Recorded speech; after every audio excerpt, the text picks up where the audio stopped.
This is VOA News. I'm Tommy McNeil.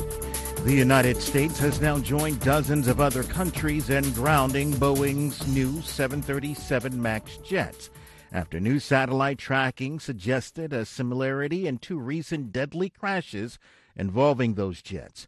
We get more from AP correspondent Jackie Quinn. The president announced all of those planes are grounded, effective immediately. And then the FAA's acting chief explained enhanced satellite imagery and new evidence gathered at the Ethiopian crash site provided data. The track of the Ethiopian Airlines flight was very close and behaved very similarly to the Lion Air flight. Canada's transport minister explains they now know the Ethiopian jet's automatic system kicked in to force the nose of the aircraft downward. And in the case of the Lion Air crash in October, those pilots unsuccessfully fought against that software. Jackie Quinn, Washington. President Trump is warning GOP senators before a key vote Thursday on a resolution opposing his declaration of a national emergency at the southern border.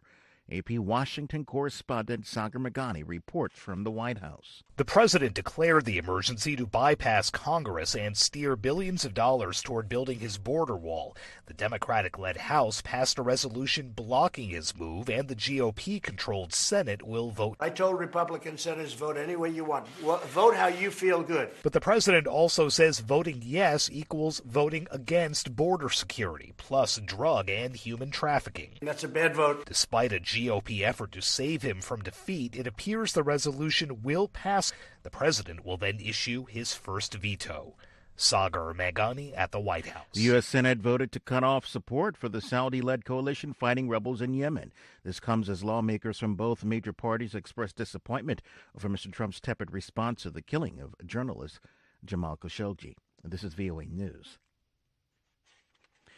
President Trump's former campaign chairman, Paul Manafort, was sentenced Wednesday to about 3.5 more years in prison for charges arising from special counsel Robert Mueller's probe into Russia's role in the 2016 U.S. election, with the judge giving him a stern lecture about his ties, or I should say his lies, and criminal behavior. Reuters' Nathan Frandino has more. It nearly doubles the sentence imposed by another judge almost a week ago, saying that Manafort, quote, knew exactly what he was doing. Judge Amy Berman Jackson imposed a 73-month sentence for 2 counts of conspiracy and witness tampering Manafort admitted to last year. During the sentencing, Manafort apologized to the court, saying, quote, I am sorry for what I've done. Jackson said some would run concurrently with the 47 months a Virginia judge gave Manafort last week for 8 counts of tax and bank fraud in a separate case, with the rest to be served consecutively. Both cases are tied to special counsel Robert Mueller's Russia probe, but relate to Manafort's lobbying work in Ukraine before joining Trump's campaign. That's Reuters' Nathan Frandino reporting. Intense fighting continues in the town of Baghouz, where the remnants of Islamic State fighters are holed up. Prior to the latest IS counterattack, Syrian Democratic Force officials had been voicing optimism in recent days that the battle against IS was nearing an end. But despite a continual bombardment by both coalition aircraft and artillery positioned on the ground, at least some of the terror group's fighters have refused to give in. After Prime Minister Theresa May's proposed deal with the EU was crushed in Parliament, launching Britain into uncertain waters just 2 weeks before it's due to quit, the bloc became inevitable. Reuters' Lucy Fielder.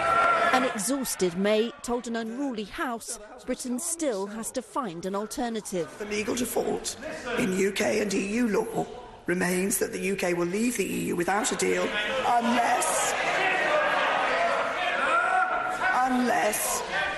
unless something else is agreed.